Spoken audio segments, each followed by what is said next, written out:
I'm Matt Kaplan, and this is Dimension Cable Services. And it's also Long Beach Remote, and that's what we're here to talk to you about. Long Beach Remote is a fairly new program here on Channel 12. Some of you may have seen the first couple of installments of it. Well, we're not really a new show, but we're definitely an evolving show, and you're going to see some very, very wonderful things happen right here on Long Beach Remote, as well as Channel 12 overall. What do we mean by Long Beach Remote? Well, remote is a term that we use in this industry for any time we take our camera outside of the studio and away from our home facility.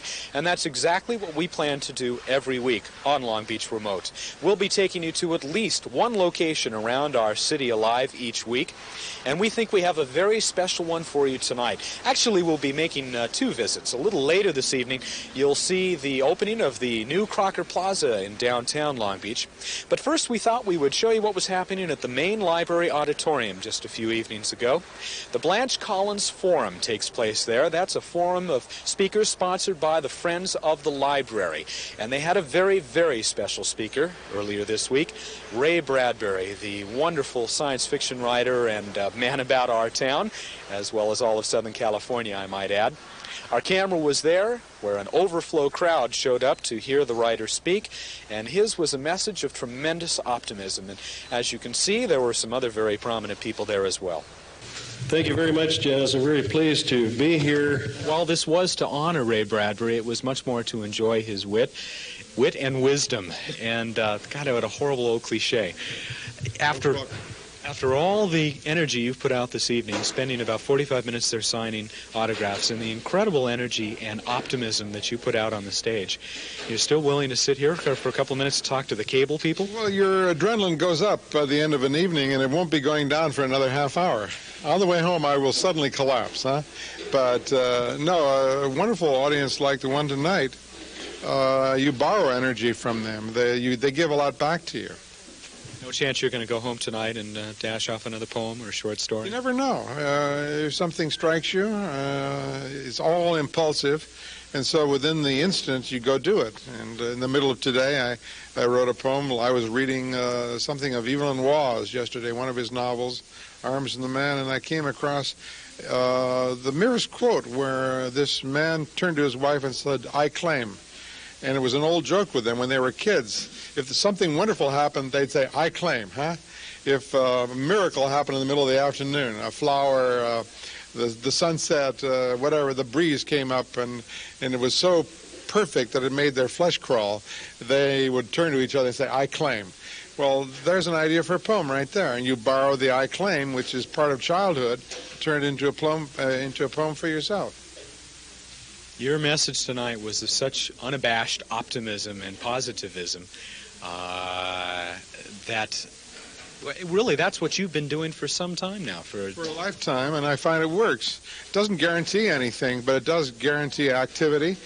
The only way to escape a feeling of worthlessness and depression is by doing things.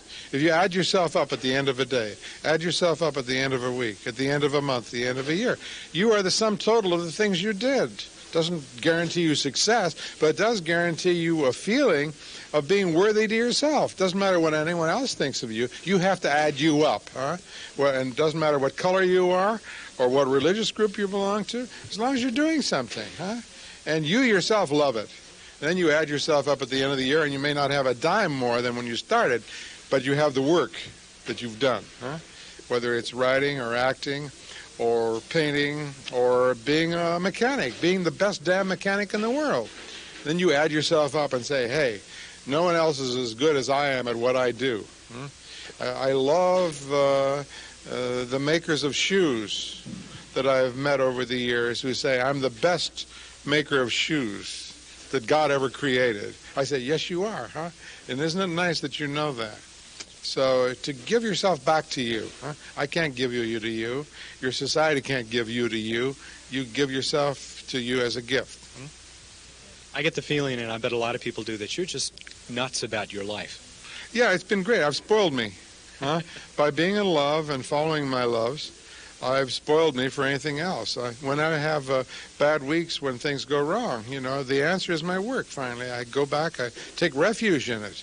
And this morning I've been having problems with a film that need to be solved on one level. So I'm waiting for the special effects people to go in and correct a thing that isn't quite right. Well, this could be very depressing if I thought about it all the time and waited for them to do it, because it takes months or weeks sometimes for these things to be done. While I'm waiting, I write a short story or a play or part of a novel, so that I recreate myself while I'm waiting for something that isn't quite right. But that's the only way to cure things, is to have alternatives always, so you don't have to sit and think about things. Changing the subject, but not really changing it all that much.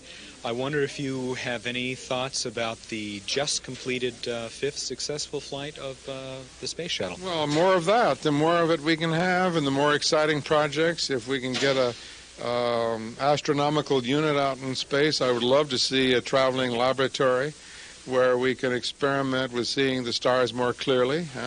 A permanent lab out there with a great telescope on board, so we get away from the vibrations of our atmosphere.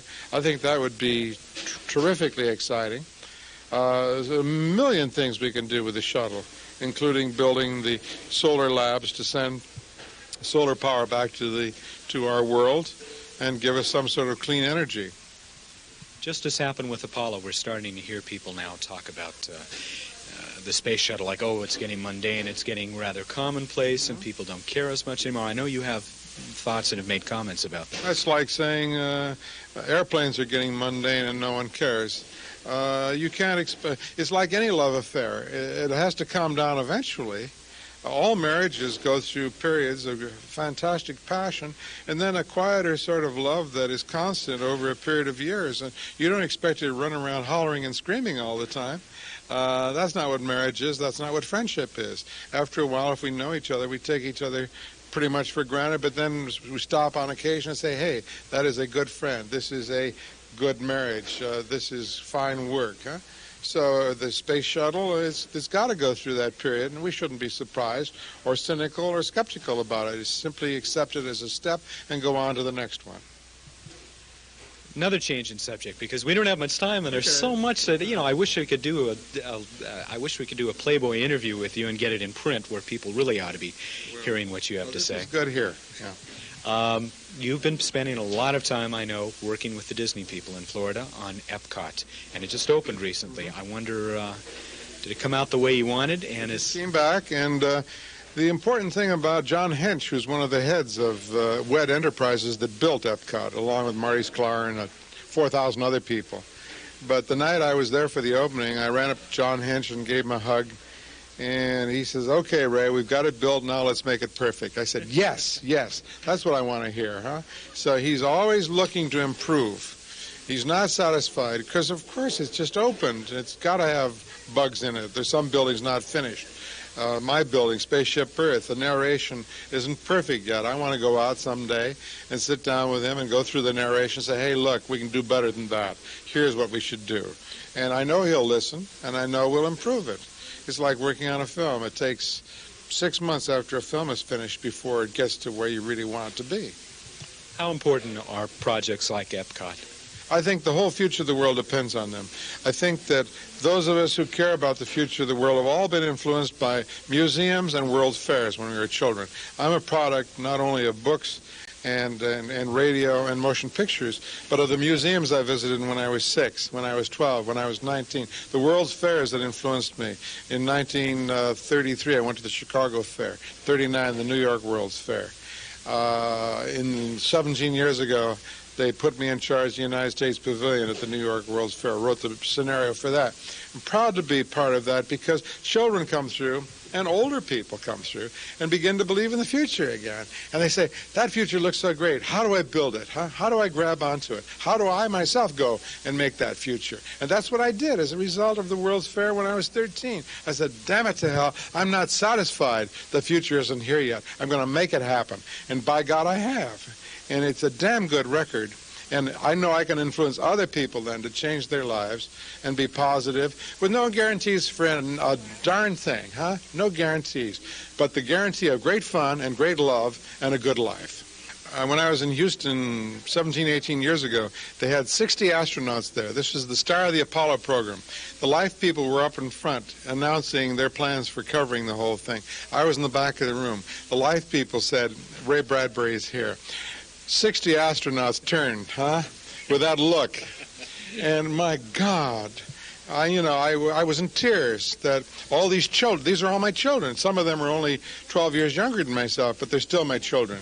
And some of them came running up and say, wow, Martian Chronicles. And so we have this cross-pollination then, this excitement, the great children at play in the fields of the Lord out in space. And it's really been a terrific thrill for me to know people like this and to grow up with Carl Sagan, even though he's 20 years younger than myself, but to have this continual playing. And now this weekend, I'm going to be with Arthur Clarke. He's in town, and we're going to do a TV show together at Caltech or somewhere on Saturday night. But I'm looking forward to this. I don't know what's going to happen, neither does he. And the great fun comes in a collision of souls and ideas. What do you say to, you're talking about the children, these astronauts and others, and myself, for one, that you've influenced. How about the children of today? Children not necessarily under the age of 18, who are facing a time of some pessimism, which you talked about in there. Do you have a message for them? Yes, and they respond to it because they know intuitively you cannot doom yourself. Any president or any leader of any country or any governor or any mayor who dooms his people deserves to be thrown out of work immediately, because you have to give us hope. Because if the whole world were as hopeless as we say it is, nothing would have ever happened. Da Vinci would have retired. Michelangelo would have never done anything. Edison would have stopped work at 18. You can't behave that way. You have to behave as if things really belong to you. And by behaving that way, they do. I own everything that I've done. That's my only claim to any part of the world is the work that I've done. That is my territory. It belongs to me forever. No one can take it away from me. That's all you're ever going to own, regardless of what you do. And is your total life, everything you've done, everything you've cared about belongs to you. And at the end of your life, you look back at the charts and the maps and the blueprints and say, aha, aha, aha, aha. I add up. God bless me, I'm ready to die. I was worried about my questions because what can I ask that hasn't been asked already? Now I have one. Indeed, yes. Well, we do have one particular one that might be unique. I'll bet nobody has ever seen Ray Bradbury's impression of W.C. Fields. Well, my boy, tell you what, you little son of a bitch. Which is what he said to you, right? That's what he said to me when I was 14. And I love to tell the story, and that's my only encounter with him. But how glorious it was. And I think it's a good time, a good place for us to quit, okay? Thank you, Ray. Thank you. Ray Bradbury here at the, speaking at the Blanche Collins. Paul Collins Moore is still getting a reaction from the crowd that's with us tonight. For Long Beach Cablevision, this has been Matt Kaplan.